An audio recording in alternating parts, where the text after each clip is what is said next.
कि आपको ये वादा करके जाऊंगा कि आने वाले 3-4 महीने में जब दीदी का सरकार बनेगा चौथी बार, तो मेरा पहला प्रायोरिटी रहेगा अलीपुरद्वार।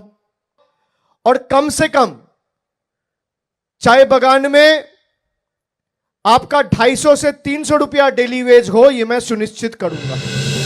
চতুর্থবার মমতা বন্দ্যোপাধ্যায় সরকার হলে প্রথম দৃষ্টি থাকবে আলিপুরদুয়ার।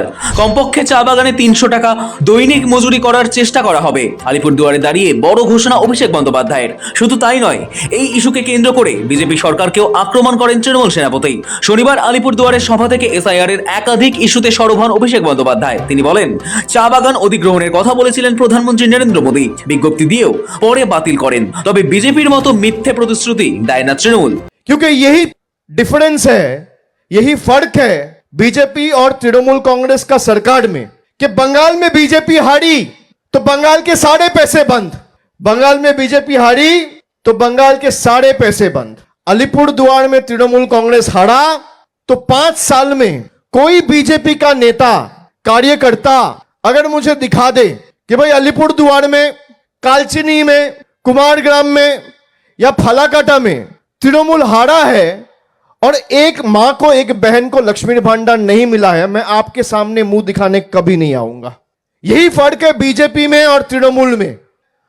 2016 के चुनाव के पहले देश का प्रधानमंत्री आके आप सबको वादा करके गया था कि उनका सेंट्रल गवर्नमेंट दंकन से 7 चाय बागान टेक ओवर करेगा और उसको चलाएगा। 10 साल में एक नोटिफिकेशन इशू किया था, उसको भी विथड्रॉ कर लिया गया है। जिस पार्टी में सबसे बड़ी नेता का कोई बात का महत्व नहीं है, उस पार्टी कभी आपको कोई भी राहत दे सकता है क्या?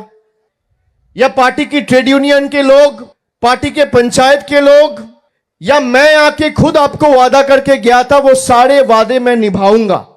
इसलिए मैं आपसे मिलने आया हूं। हम झूठ नहीं बोलते। বিজেপি সাংসদকেও আক্রমণ শানান তৃণমূলের সর্বভারতীয় সাধারণ সম্পাদক। বলেন, মনোজ টিগ্গাকে কখনো আন্দোলন করতে দেখেছেন? একটাও চিঠি লিখেছিলেন? সংসদে প্রশ্ন করতে দেখেছেন? বিজেপি সাংসদ ও কালসাপ দুটোই এক। यहां का सांसद बीजेपी का है, एमएलए बीजेपी का है। 2019 में भी बीजेपी जीता, 2024 में भी बीजेपी जीता, 2021 में भी बीजेपी जीता।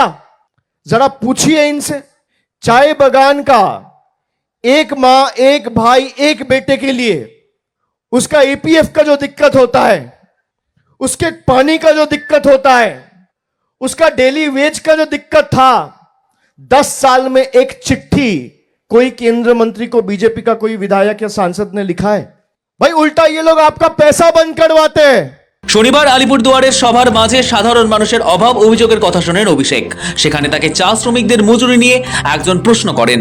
সেই প্রসঙ্গে সাংসদ বলেন, 2011 সালে তৃণমূল প্রথমবার ক্ষমতার আসার সময় 67 টাকা দৈনিক মজুরি ছিল চা শ্রমিকদের। অনেক লড়াই করা হয়েছে, 250 টাকা হয়েছে। এর আগে যখন এসেছিলেন তখন 232 টাকা ছিল। তবে এখন 250 টাকায় সংসার চলে না মেনে নিয়ে অভিষেক বন্দ্যোপাধ্যায় বলেন, যেভাবে আলু, সবজি, পোশাক, জুতো, বাড়ি তৈরির সরঞ্জামের দাম বাড়ছে তাতে সম্ভব নয়। অভিষেক কথা দিয়ে বলেন, চতুর্থবার মমতা বন্দ্যোপাধ্যায় সরকার হলে প্রথম দৃষ্টি থাকবে আলিপুরদুয়ারে। কমপক্ষে চা বাগানে 300 টাকা দৈনিক মজুরি করার চেষ্টা করা হবে। একটা ত্রিপাক্ষিক বৈঠক করা হবে, তাতে বাগান মালিক, কারখানা কর্তৃপক্ষ এবং রাজ্য সরকারের প্রতিনিধিরা থাকবেন। সেই বৈঠকে চা বাগানের শ্রমিকদের দৈনিক মজুরি 300 টাকা করার আশ্বাস অভিষেক বন্দ্যোপাধ্যায়ের। कि आपको ये वादा करके जाऊंगा कि आने वाले 3-4 महीने में जब दीदी का सरकार बनेगा चौथी बार, तो मेरा पहला प्रायोरिटी रहेगा अलीपुरद्वार। और मैं 1 महीना के अंदर यहां फिर से जरूरत पड़े तो आऊंगा, या तो दल के तरफ से सीनियर किसी को भेज के एक ट्राइपार्टाइट मीटिंग, जहां पे सरकार की प्रतिनिधि, जहां पे लेबर यूनियन के लीडरशिप हो और साथ में चाय बागान के मैनेजमेंट के एक रिप्रेजेंटेटिव, तीनों मिलकर ट्राइपार्टाइट मीटिंग होगा। और कम से कम चाय बागान में आपका 250 से 300 रुपया डेली वेज हो, यह मैं सुनिश्चित करूंगा। অভিষেক বলেন, এই বিজেপিকে আটকাতে আলিপুরদুয়ারের 450টি বুথের প্রতিটিতেই তৃণমূলকে জয়ী করতে হবে, তবেই বিজেপিকে উপযুক্ত শিক্ষা দেওয়া সম্ভব হবে। অভিষেকের কথায়, এবার 5-এ 5 আসন জয়ের লক্ষ্য স্থির করতে হবে এবং 2026 সালের বিধানসভা নির্বাচনে বিজেপিকে পুরোপুরি আনম্যাপ করে দিতে হবে। কিন্তু এবার বাংলার জয়ে আলিপুরদুয়ারকে অগ্রণী ভূমিকা পালন করতে হবে। মমতা বন্দ্যোপাধ্যায়কে চতুর্থবার মুখ্যমন্ত্রী করার লক্ষ্যে আলিপুরদুয়ারকে 5-5 করতে হবে। এই আলিপুরদুয়ার সাব ডিভিশন ছিল মামাটি মানুষের সরকার জেলা করেছে। আলিপুরদুয়ারের প্রতিদানের সময় 2026 विधानसभा निर्वाचन। जितना जोर है ताकत है लगा लो, जितना वार करोगे जीतेगा तो बंगाली। যতই করো হামলা আবার জিতবে বাংলা। বাংলায় বিজেপির শক্ত ঘাঁটি বলে যদি কোনো আসনকে চিহ্নিত করতে হয় তাহলে তার অন্যতম আলিপুরদুয়ার লোকসভা কেন্দ্রের আসন। গত লোকসভা নির্বাচনগুলিতে এই আসনেই সর্বোচ্চ ভোটে জিতেছিল বিজেপি। আবার গত বিধানসভা নির্বাচনে ওই লোকসভার অন্তর্গত সবকটি আসনেই জয় পেয়েছে পদ্মফুল।